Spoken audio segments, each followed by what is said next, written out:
گنہگار انسان سے اللہ رب العزت کتنا خوش ہوتے ہیں۔ ایک گنہگار انسان ہے اور پھر وہ اللہ کی طرف رجوع کرتا ہے تو میرے مولا کریم، میرے رب کریم، میرے پروردگار اس سے کتنا خوش ہوتے ہیں۔ آئیے نبی کریم صلی اللہ علیہ وآلہ وسلم کی حدیث مبارک کا مفہوم میں آپ کے سامنے رکھنا چاہتا ہوں کہ اللہ رب العزت اس اپنے بندے سے کتنا خوش ہوتے ہیں۔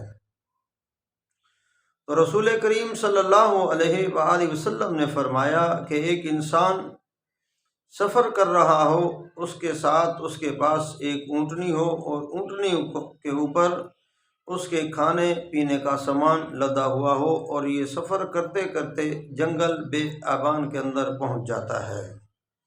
تو جیسے یہ شخص بیابان جنگل کے اندر پہنچتا ہے تو وہاں اس کی سواری بھی گم ہو جاتی ہے، اس کے کھانے پینے کا سامان جو ہے وہ بھی سواری کے اوپر لدا ہوا تھا وہ بھی گم ہو جاتا ہے۔ تو رسول کریم صلی اللہ علیہ وآلہ وسلم نے فرمایا کہ آپ بتائیے کہ وہ انسان کتنا پریشان ہوگا، جنگل کے اندر ہو، سواری بھی گم ہو جائے اور کھانے پینے کا سامان بھی گم ہو جائے تو وہ انسان کتنا پریشان ہوگا۔ وہ انسان جنگل کے اندر مارے مارے پھرتا ہے، اس کو سواری بھی نہیں ملتی، کھانے پینے کا سامان بھی نہیں ملتا۔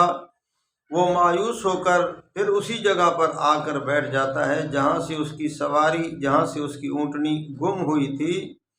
اب وہ سوچ رہا ہے کہ یہاں مجھے موت آ جائے گی، یہاں سے میں واپس نہیں جا سکتا، شاید کہ اس جنگل کے اندر میری موت مقدر بن چکی ہے۔ وہ اتنا پریشانی کے عالم کے اندر وہ شخص بیٹھا ہوا ہے۔ تو اسی جگہ کے اوپر جہاں وہ بیٹھا ہوا ہے وہاں اس کو نیند آ جاتی ہے، اس کی آنکھ لگتی ہے۔ تو رسول کریم صلی اللہ علیہ وآلہ وسلم نے فرمایا پھر جب جیسے ہی اس کی آنکھ کھلتی ہے تو سامنے دیکھتا ہے اس کا کھانے کا سامان، پینے کا سامان اور اس کی اونٹنی اس کے ساتھ کھڑی ہے۔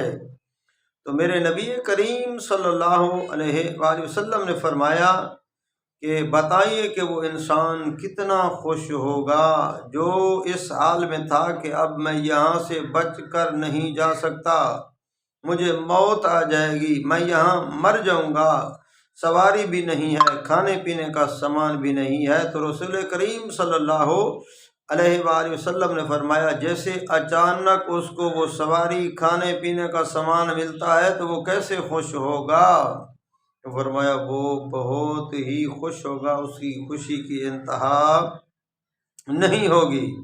تو میرے رسول کریم صلی اللہ علیہ وآلہ وسلم نے فرمایا جب گناہ گار بندہ اللہ کی طرف رجوع کرتا ہے، متوجہ ہوتا ہے، اللہ سے گناہوں کی معافی مانگتا ہے، رب کے دروازے پر آ جاتا ہے تو میرا رب کریم اس جنگل والے انسان سے بھی اس گناہ گار سے زیادہ خوش ہو جاتے ہیں کہ میرا بندہ میری طرف آ گیا، میرا بندہ میں رب کریم کے دروازے پر آ گیا۔ اور انسان کو بھی چاہیے کہ اس دروازے کے بنا اور کوئی دروازہ نہیں ہے، اس دروازے کے بغیر اور کوئی دروازہ نہیں ہے جہاں تجھے اور مجھے معافی ملے گی۔ آئیے میرے بھائیوں ہم رب کریم کے دروازے پر آ جائیں، رب کریم کے در پر آ جائیں۔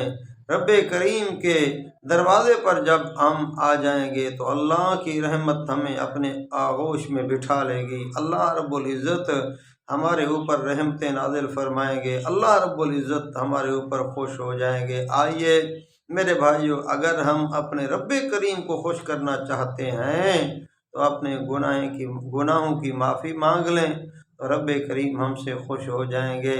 اللہ رب العزت تمہیں اور مجھے اس وقت موت عطا فرمائے جب میرا رب کریم ہمارے اوپر خوش ہو، راضی ہو، تو پھر ہمارے جسم سے ہماری جان نکل جائے۔